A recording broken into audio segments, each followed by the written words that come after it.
Belgium is a country which often has to justify its own existence. Sandwiched between France, Germany and the Netherlands, its population is divided amongst those who speak French, German and Dutch. Since about 6 seconds after its foundation, other nations have often spoken of dividing Belgium up. So, given how often its existence has both been questioned and threatened, there's an obvious question to answer. Why does Belgium exist? The first thing to answer is how Belgium came into existence in the first place.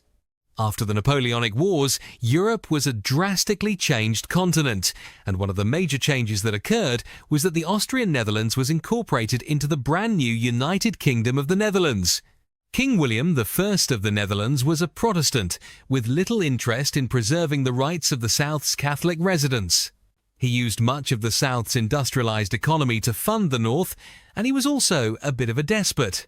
This was obviously a problem, and in 1830, when riots broke out, talks soon turned to secession. William tried to crush the revolt, but many troops in the south quickly defected. William needed help, and so he asked the Great Powers for assistance. And the Great Powers did help, but they helped the south and recognized the new country's independence. This new country was called Belgium. Recognition of independence was done on one condition. It had to be a monarchy, because none of that republicanism stuff, absolutely not. The Belgians would finally have a king that would represent them, a local, a Catholic, and a man who wouldn't try to expand the power of the monarchy and become a despot. Instead, they got Leopold I, a German-speaking Protestant who quickly expanded the power of the monarchy. But, 0 out of 3 isn't bad. Even with Leopold, Belgium had come out ahead, given that at the London Conference, France had proposed that Belgium be divided between its neighbours. This was the Talleyrand plan, and it was rejected by the British because France can't have nice things, had been British foreign policy for over 400 years at this point, and that wasn't going to change any time soon. Also, to Britain, Belgium was seen as an important buffer state that would limit the scale of any future Franco-Prussian war. In theory, William I didn't accept Belgian independence and so invaded in 1831, but the French came to the Belgians' aid and sent the Dutch packing. In 1839, William accepted Belgian independence, and the Netherlands would never again try to reclaim the south, which now included this land, from Luxembourg. It was also in this year that Britain guaranteed Belgian neutrality. Immediately after Belgium's formation, tensions arose between the Dutch-speaking population in the north, the Flemish, and the French-speaking southerners, the Walloons, whose language was the official language of the state. The initial hope was to get northerners over time to speak French, but fun fact, no. Tensions between the two groups would rise, but the threat to dissolve Belgium never went anywhere since both peoples largely saw unity within Belgium as better than the alternatives. So, what about any future threats? Finding out why Belgium exists in the first place isn't the same as asking why it still exists, and the fledgling nation wasn't without its concerns. French and German leaders coveted parts of Belgium in the late 19th and early 20th centuries, but the British guarantee, out of fear of upsetting the balance of power, stopped any action. It wasn't until World War I that the second tangible threat to Belgium's existence occurred, when German troops crossed into the country in order to get to France. Germany occupied most of the country, and after the war, the plan was for these areas to be annexed into Germany, and these areas would become a rump state under a new monarchy.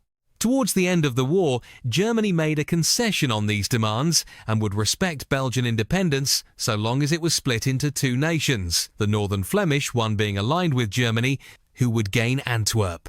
This never happened because, obviously, Germany eventually lost the war. Belgium then got to sit at the winners' table and was even given this territory from Germany, although at first Belgium had made much larger demands because it wanted to annex Luxembourg and to take territory from the neutral Dutch, since apparently Belgium holds a grudge. The last threat to Belgian existence came during World War II, when it was conquered. It was originally administered as a single unit along with a chunk of northern France, but Hitler had very little in the way of concrete plans.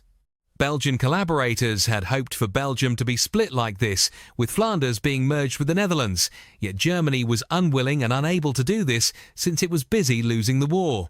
In late 1944, Germany then formally annexed Belgium, a plan which had one snag: it had already been liberated. And so, that's not how that works. No other nation would threaten Belgian existence thereafter, and all attempts to split the state would from then on be internal in nature.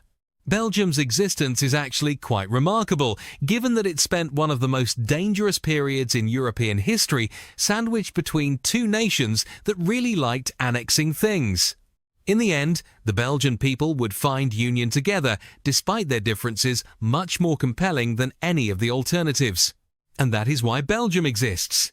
I hope you enjoyed this episode, and a special thanks to my Patreon supporters: James Bisonet, John Lucid, Danny Maloney, A Man of Culture, Marvin Castell, John Bisquez, Mo Rob Waterhouse, James Castaneda, Aaron the White, Jordan Longley, Gustav Swan, Marcus Asner, Rashid Ali Fielder, Oink Oink, Izzy Spinning 3 Plates, David Silverman, Maggie Paxkowski, Spencer Lightfoot, Winston Kay, Wood, Robert Wetzel, Anthony Beckett, Lexi Schwinn, Sky Chappelle, and Kelly Moneymaker. I mean, it wasn't a bad plan exactly.